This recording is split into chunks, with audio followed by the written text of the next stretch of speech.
Unit 5, Lesson 3, Slope. So in Lesson 1 and Lesson 2, we looked at graphs. We looked at direct variation and partial variation, and we were introduced to the idea of slope. So what we're going to do now is how to calculate slope when we are given a line. Okay, and so we'll go over a positive slope and a negative slope. So if we take a look at this formula right here, m is equal to rise over run. So the rise describes how much the line is going up or down. So that can be a positive number or a negative number. And the run is the horizontal movement. So rise is up and down and run is horizontal.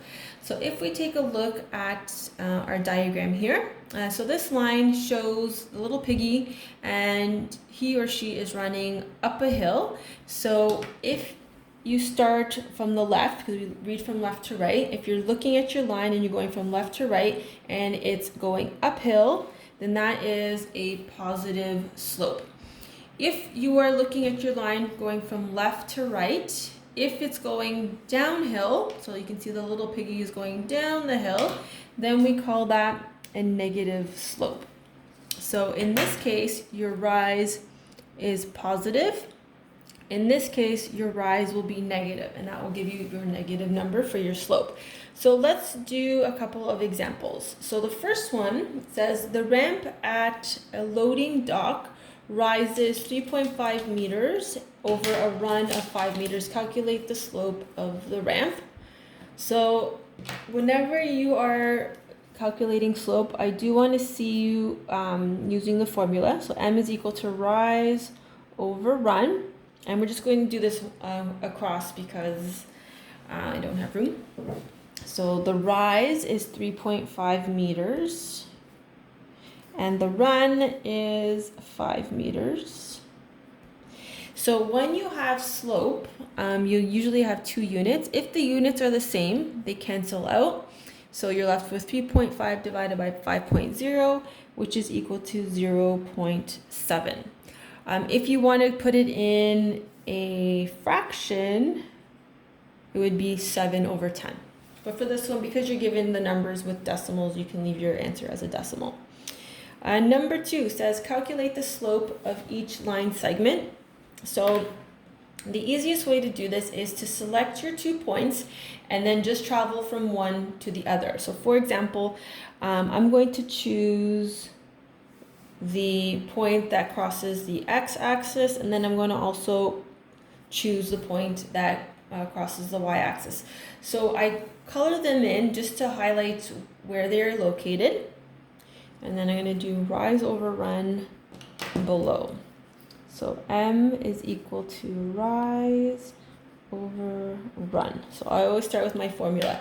So to go from this point to this point, so I'm assuming that each line represents 1 unit. So there's no numbers here, but I'm just going to assume that. So to go from here to here, I have to go up 2 boxes. So that's a rise of 2, and it's positive because I'm going up. So I go 1, 2 up, and then to get to the other point, I have to go 1, 2 to the left. So that's my run. So a rise of 2 and then a run of 2. So then to calculate that, you just divide. 2 divided by 2 is 1, so my slope is 1. I do the same thing for the next graph.